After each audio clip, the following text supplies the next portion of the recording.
Louis Vuitton is launching its first beauty line. It is following a trend of the fashion houses all having a beauty counter. This is a revenue strategy designed to please investors, from my perspective. So they're in different places in the brand lifestyle. Cartier was in its infancy.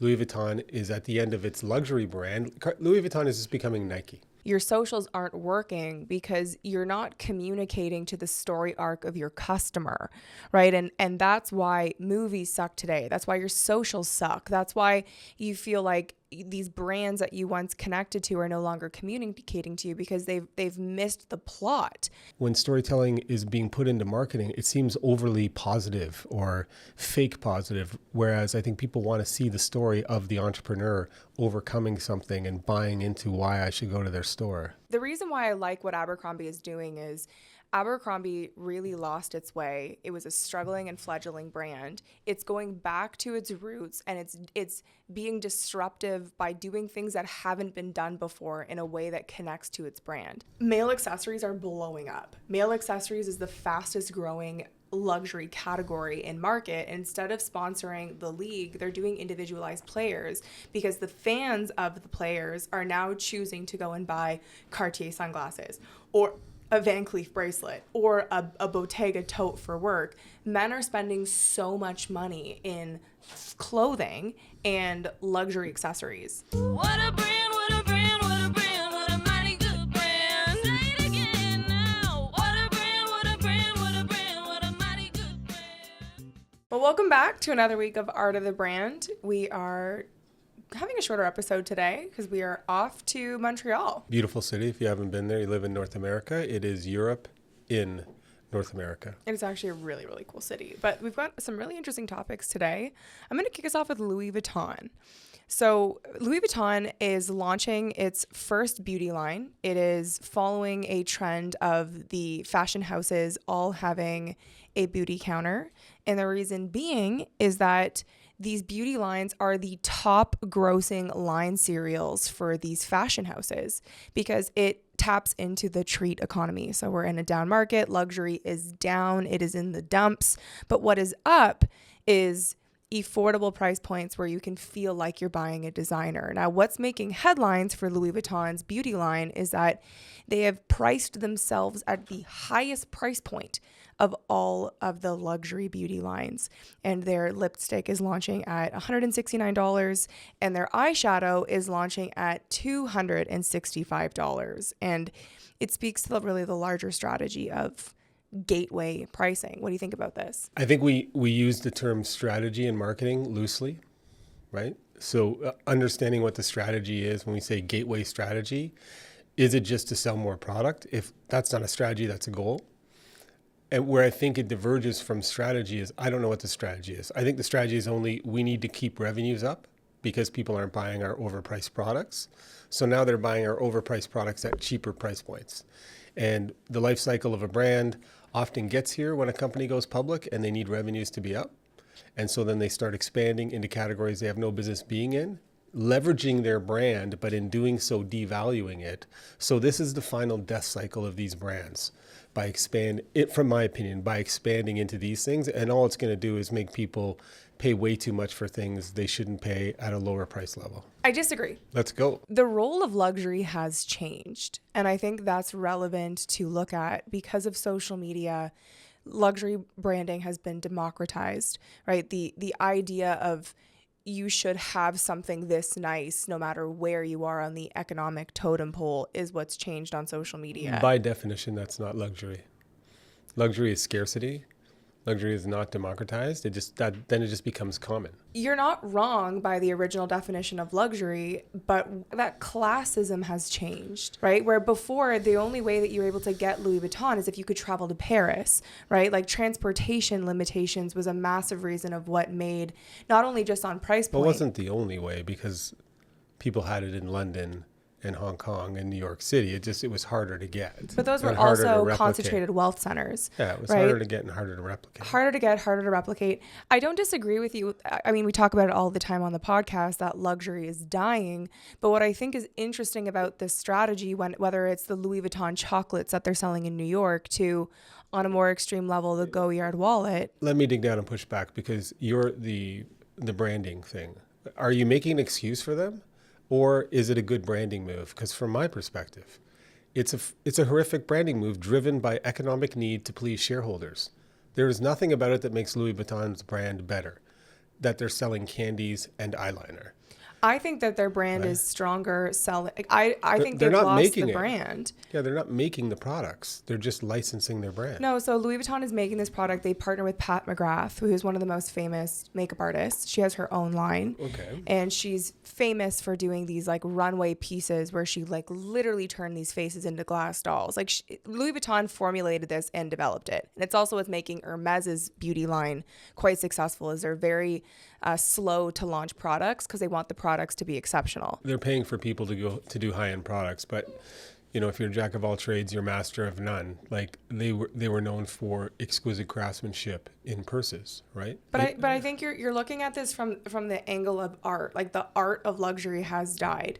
The strategy of luxury instead of cheapening the price point for the most expensive good. Like I'm studying right now the Cartier story. When they were in the Great Depression, they introduced stationery and trinkets that were like $5, $10, $20, and they changed the packaging so it wasn't red leather. It was blue leather, so that it allowed people to aspirationally buy into Cartier that later became customers. That was the tipping point that made Cartier a household name, because it was no longer reserved to the Vanderbilts, the Rockefellers, and European royalty. So when you're in a down market, you still are creating something that's expensive within the category. It's a quality product, and it allows people to buy into the Louis Vuitton universe. Like it's a good brand strategy. Well, I disagree. Cartier had a strategy that was designed to get people to expose to their brand so they can do it. Everybody has known Louis Vuitton. This isn't a brand strategy. This is a revenue strategy designed to please investors, from my perspective. So they're in different places in the brand lifestyle. Cartier was in its infancy. Louis Vuitton is at the end of its luxury brand. Louis Vuitton is just becoming Nike. That's essentially what, and so I don't disagree with that. we need to find what people need to do. Luxury is emerging in different areas where people are making curated things and cultivated things. But here's what's complicated about what you're saying. Louis Vuitton is becoming a Louis Vuitton version of Nike because more people are coming into wealth and more people are justifying having a nice thing. And that's where the eyeshadow and lipstick price point is interesting, because $265 eyeshadow still self-selects out people who aren't that Louis Vuitton customer. Like to spend almost $300 US on an eyeshadow palette is probably someone who's going to have a longer life cycle of being a Louis Vuitton customer. They're probably trying to get their existing customers to spend more, right? By taking their existing customers and buying people other who will things. be future customers into their brand universe. To me, public companies don't have brand strategy, they have revenue strategy. And it's just, how do we make more money? And they just slowly eat away at the value of the brand that has been made You're up being over. a purist, and I agree with you. I'm not being a purist. I'm just saying, recognize, because our listeners are not where they are. What they're doing isn't necessarily a good strategy for a small, mid-sized, or growing business. All we're doing is like looking at what a big company is doing to try and make more money. The only thing though that I do That's why I don't respect, find it interesting, because anybody with money can just add SKUs and then pay somebody to partner with. What are we doing that's interesting? And that's what our listeners need to do, is you need to actually find stuff to do that's interesting to attract people to your brand so you can build it. I think it's interesting. Mm-hmm. And I want to make one more point on this before you shut it down. I'm not shutting it down. I think it's interesting because when I look back on myself as a customer, when I look at like the Goyard wallet was such a brilliant brand move, because Goyard created a wallet that basically went viral because it was more expensive than the average wallet, but it was at a gateway price point that allowed people to access the Goyard universe. And it made sense. It's difficult for Louis Vuitton's iconic product is leather goods. So it is their wallets and their purses and their luggage, right? So for that reason, if Louis Vuitton wants to replicate a proven strategy that works, luxury makeup is proven to work. Like, I agree with you to like knock them on the chocolates, but even at the chocolate price point, when I think about it, people who are tourists to New York City, you're going to New York City, you're from a small town in Europe, you're from a small town in America, and you're on Fifth Avenue, and you go into this incredible Louis Vuitton store it's literally, they put so much money in it so that it's like a museum. People want to leave with a souvenir.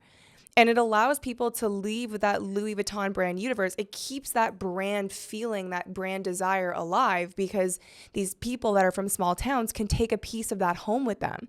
And that souvenirship is interesting when your brand gets to that brand as religion status. Okay, well, we can debate it all day long. I don't think their brand is a religion anymore. I think their brand is a cult that's dying. I think they're selling themselves off. I think that the movement in society is to stop paying for useless things with a sticker stuck on it. But that's also your decision to make. But I'm not going to order a Louis Vuitton $85 smoothie. You're not their customer. But neither is somebody from a small town.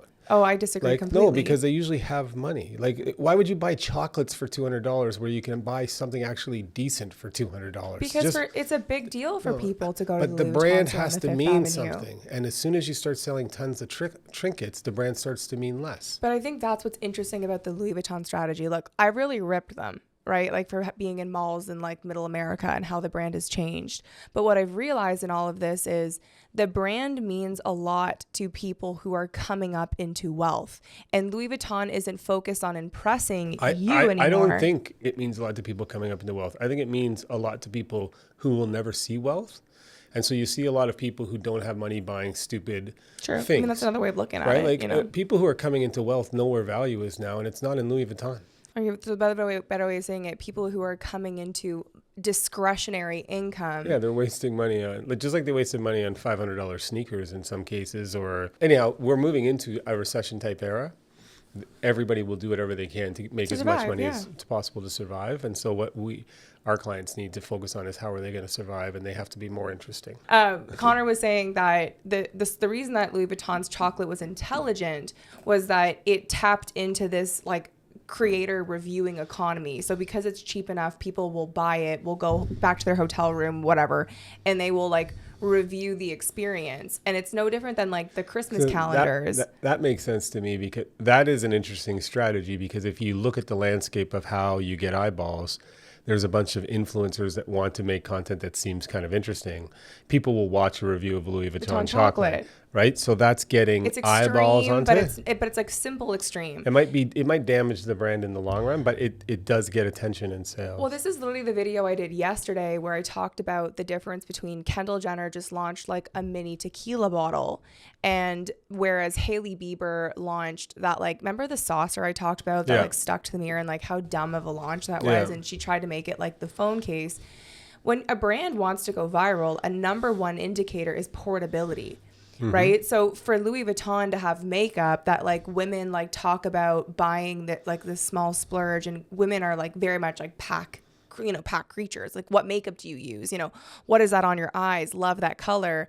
It has that portability, that virality feature that allows Louis Vuitton to be coming up in more conversations, which to a public company is all they care about. So from a strategy, the strategy has to be tied to the business in question. All right, let's move on. One of your most famous videos was marketing and is storytelling. We've talked about it a lot, but what I wanted to chat with you today about is how storytelling, people are playing lip service to it, but they don't really understand the art of storytelling, and how that's affecting media, TV, movies, and branding right now. Yeah. What are your thoughts? Marketing and storytelling is a great thing for us to retouch on, because it's what most business owners get wrong. Your socials aren't working because you're not communicating to the story arc of your customer, right? And that's why movies suck today. That's why your socials suck. That's why you feel like these brands that you once connected to are no longer communicating to you, because they've missed the plot, in that your customer is the hero, you are the guide, and everything that you should be doing is providing them so much value that you're capturing their attention. So we'll get to the movie part in a second. I feel people now think that storytelling means just saying everything positive and that tells a story, and it ignores the fact that stories are based on kind of skepticism. Like there's a path that is anticipated to be easy or hopeful, Yeah. and then the hero gets to it and experiences an obstacle, and then you want to see them struggle through it. And when storytelling is being put into marketing, it seems overly positive or fake positive, whereas I think people want to see the story of the entrepreneur overcoming something and buying into why I should go to their store. It's actually what like 99% of business owners miss. And it's so fundamentally simple. Like yesterday I was doing with one of my cohort members, we do a one-on-one in week 4, and I did my one-on-one with her, and she was asking me for feedback on one of her posts. And she said that she had just done it for me because she was like, she's a realtor in Providence, Rhode Island. And her goal is I was saying, like, you guys have to be like local experts. Like if you're just saying what everyone else is saying, you're not going to break through the algorithm. So she does this swipe through post, and the first of the swipes is like, are you planning to move to Providence, Rhode Island? I'm like, awesome. But then the next slide was a freaking ad. It was like, I am the best at buying and selling in this area. Next slide. If you're thinking about moving from coast to coast. You know what the next slide should be? 5 danger points you need to know before you move. Now the reptile brain goes, okay, let's make sure. Love that first slide. Yeah. Like, okay, I am thinking about going there. but- What are the 5 best restaurants? Is this a coffee culture? Yeah. What's the But weather like? Go with danger points first, because stories like to see the obstacles, good, the bad, the ugly. Yeah. looming obstacles, because then you create a path through them. But you right? can And also that's test, you're yeah. right, and you're so advanced in how you communicate this, but like just the simple fact that most people default to, I'm going to sell to you. Yeah. Opposed to, and that was really her core point. So is it's she's like, sales masquerading as a story, and but it's not not even a interesting. story. Yeah. There's no so what. There's no reason to click on it. And then most people are frustrated because they're not growing enough. They're like, where are the followers? I'm like, do you know how much work you have to do for someone to feel that you are worth seeing multiple times a day when they open up their socials? Yeah. Like, do you know how much value you have to give away?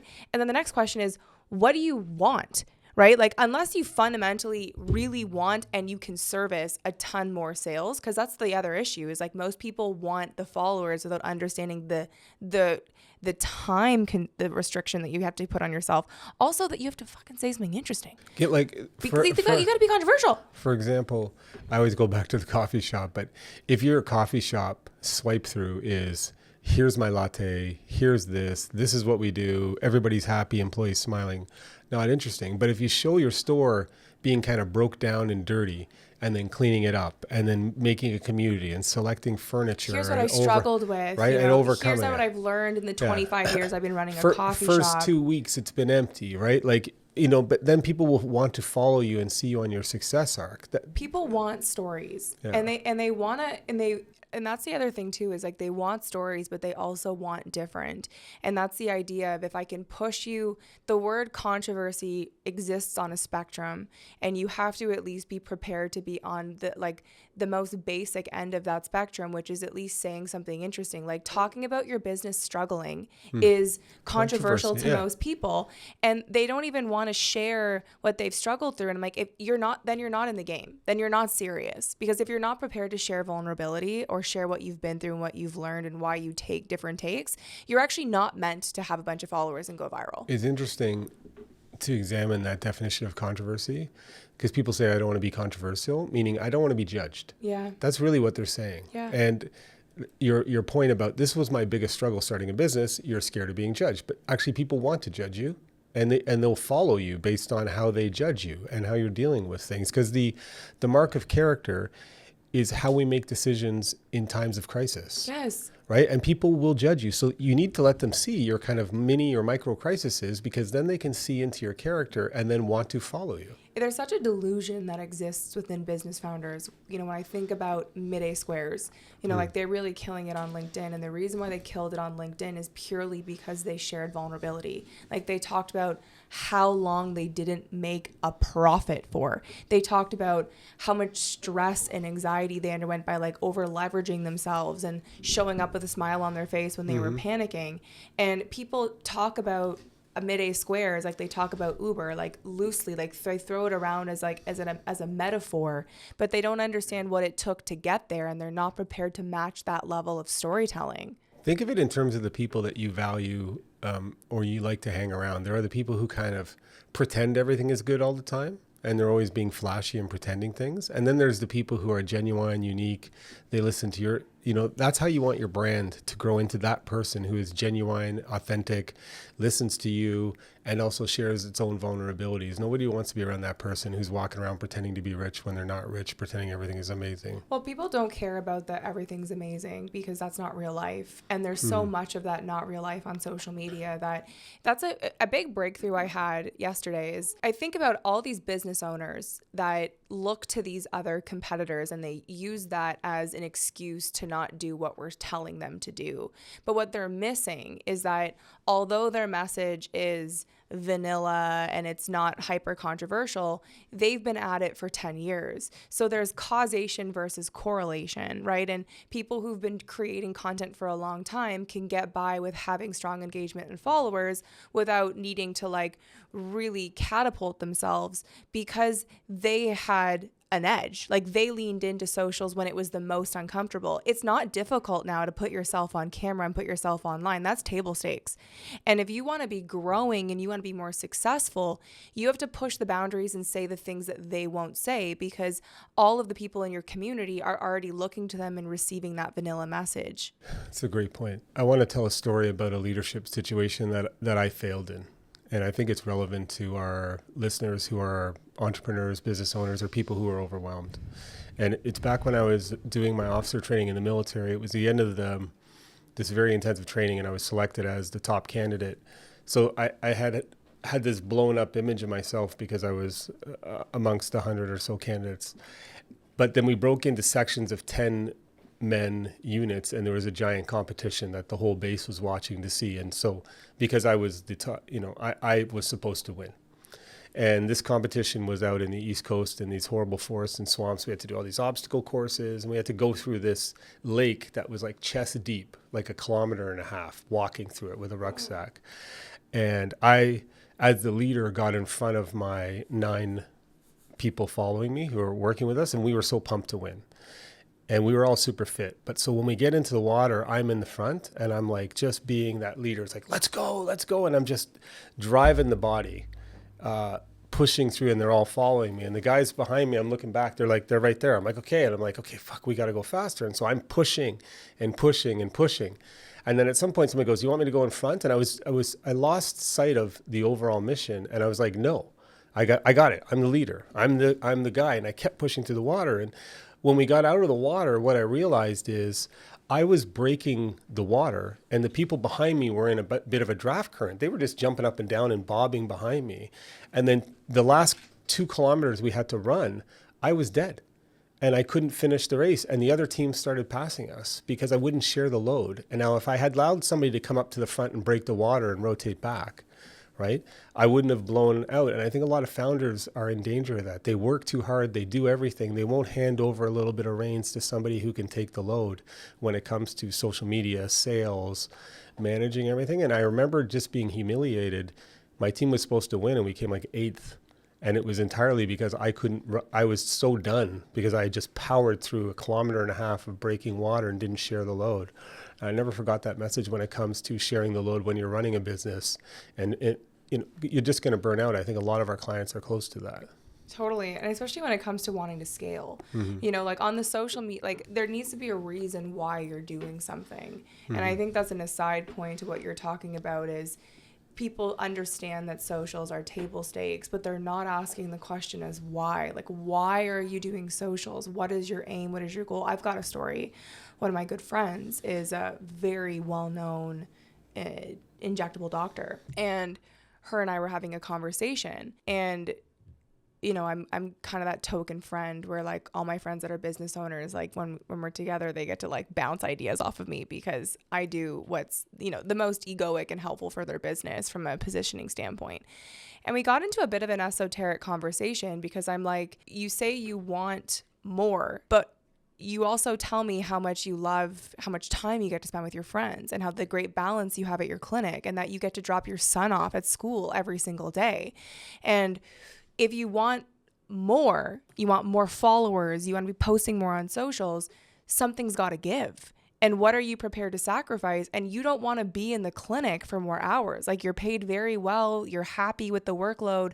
So what is it that you want? Well, it's also, there's like when we work scaling businesses and we get them to do timesheets for a week or 2 weeks, you actually realize they say they want to scale to 10 or $20 million revenue, but they're not using their time like somebody who wants to scale. Yeah. They think they can watch a couple of videos, hire a couple of mediocre people, and they're going to do it. It's like, no, you have to you can't be on the golf course 3 to 4 times a week. You can't be on your phone. Like, you have to put the time in. You can't be taking useless meetings that go for 2.5 hours when you're getting all of the impact 30 minutes in. Like, you need to, and that's the thing is, anything that you want comes with a sacrifice. Are you prepared for the sacrifice? And do you want the sacrifice less than you want this goal that you're trying to work towards? I wish I could have more conversations with people who are there, because there's such a path out of it.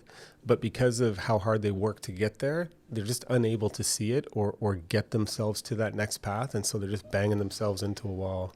I love that. I got one more topic here that I want to talk about. So I want to talk about Abercrombie. So Abercrombie and Fitch is playing ball.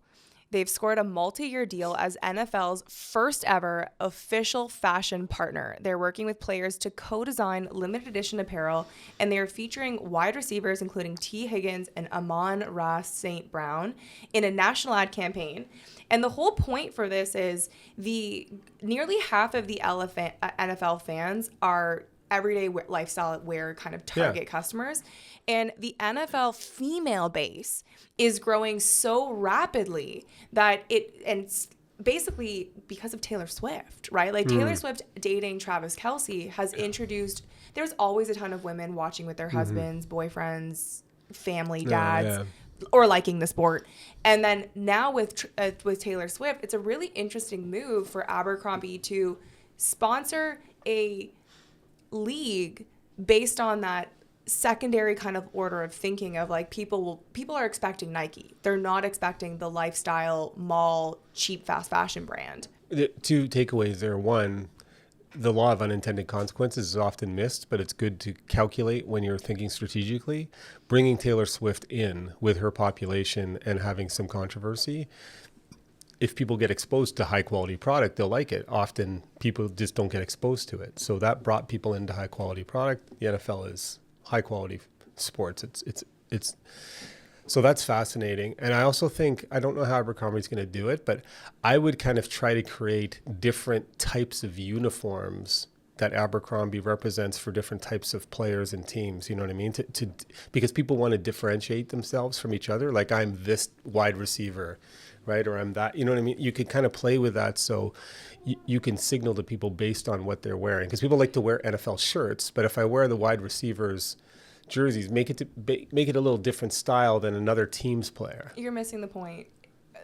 The reason why Abercrombie is sponsoring this is not to become sportswear. It's because Abercrombie's original prep wear. This is for the fans. Yeah, so no, it's that's not what I'm gonna saying. Be the jerseys. No, I'm not missing the point. I'm not saying the jerseys. I'm saying take the prep wear and make it a version of a jersey, but still is stylish prep wear, so that you could see, like, there should be a style to the one wide receiver that they like that allows it to be differentiated in their prep wear than another, because people like to. Well, that's what I said. They're designing lines, but they're designing lifestyle lines. This is the reason why this is brilliant is that Abercrombie is going back to its prep roots. Like, all of the ads were like people in like these college stands, like cheering on these sports. I got that. But what I'm saying, I understand that concept is easy. I'm making prep wear and I'm paying people to say that they're wearing it. What I'm saying is, make it, sports is tribalism.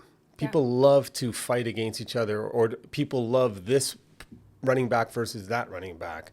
Make a way to have teams, like, that's what I think would be most interesting if Abercrombie could do it. It's a good move to get into the prep and casual wear from NFL fans, but if they're going to sponsor people, I think there should be some sort of angle to certain athletes, make camps anyhow, that's just my thinking, to get more engagement. The reason why I like what Abercrombie is doing is Abercrombie really lost its way. It was a struggling and fledgling brand. It's going back to its roots, and it's being disruptive by doing things that haven't been done before in a way that connects to its brand.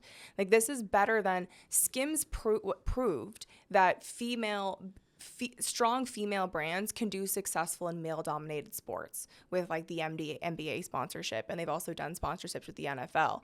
Abercrombie's owning the test space that Skims did and is leaning in by doing something that has never been done but connects to their brand. It's interesting that a luxury brand isn't doing it because the players love luxury brands. That would be interesting for Louis Vuitton to get into. So Cartier has sponsored Joe Burrow, and what these luxury brands are doing, which is a really interesting take from that, what you just said, male accessories are blowing up. Male accessories is the fastest growing luxury category in market. Instead of sponsoring the league, they're doing individualized players because the fans of the players are now choosing to go and buy Cartier sunglasses or a Van Cleef bracelet or a Bottega tote for work. Men are spending so much money in clothing and luxury accessories. Yes, we are on the arc of males moving more into vanity, as you saw in the 17th century when they were wearing their stock. Usually it's on the decline of an empire, but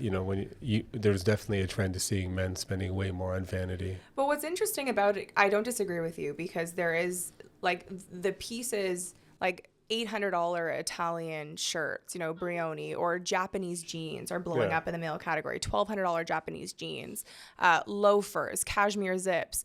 What's interesting though is male workwear was always expensive because it was suits. At the high end. At the high end. But before COVID, people started ditching suits for more lifestyle wear, and then COVID really tipped it off. But men, because they tend to work in more office-based settings, actually quite care about the way that they show up, and they're changing their spend category away from suits to luxury lifestyle wear, which is interesting. Again, what's interesting to me is the reason why suits were so expensive in the day is the level of tailoring and fabric to make a beautiful three-piece suit, right?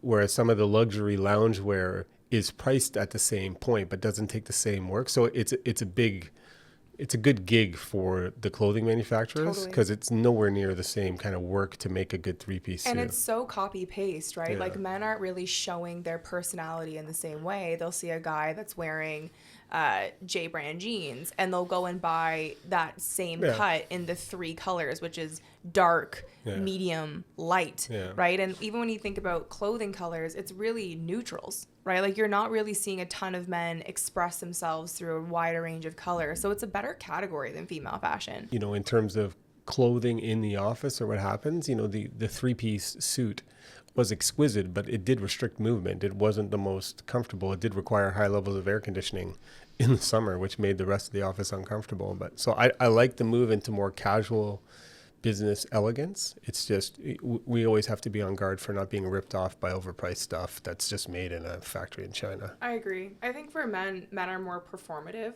So for them, showing up, looking apart allows them to exude more of their confidence, whereas the pendulum swing for women has been, look how sporty we are, look how athletic we are. And there's been a kind of a more of a move to show how much women prioritize fitness with balancing all of the other things that are expected of females. But I'm now, the category of leggings is down 50%. And you're starting to see now that pendulum swinging back with women, where we're now trending following men. I think in 5 years it'll be the same, of more of those luxury staple basics, not decked out in brands, but more of that Brioni, Brunello Cucinelli, or Laura Piano feel, but for a women's line. I'm ready for it. I'm over leggings. What I see is high quality fabrics and simple clothing choices on performers. And the thing is Laura Piano can be Laura Piano all day long, but you can take the same fabric and with a machine recreate the design. What can Laura Piana do that somebody else can't do when they spend $500,000 on a textile company? So I see a move towards to less brand focus. Yeah. I would wear just pure organic cotton and linen that's just cut properly. I don't need a brand on it. Actually, I want to be anti-brand in my clothes, but I want my luxury to be in the fabric. Yeah.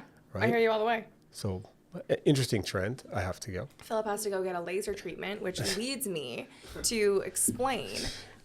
We're going to be going back to Korea in November, and I'm planning to put together a woman's trip to Korea in maybe late January, So if anyone is listening to this, is obsessed with aesthetics and beauty and might be interested in that, I haven't marketed yet on my socials, but I am planting some seeds to getting that going. So if you'd be interested, let me know. Camille's also starting a cohort in October focused on beauty, med spa beauty. If you want to be one of the few people that are allowed into her cohort, message her so you can participate in something that is truly exceptional in terms of the results that you get out of the cohorts you work with in terms of value and just pleasure. So if you're into that, DM her. And I don't know if I'm going to career with you guys, but we'll see. Goodbye, everybody.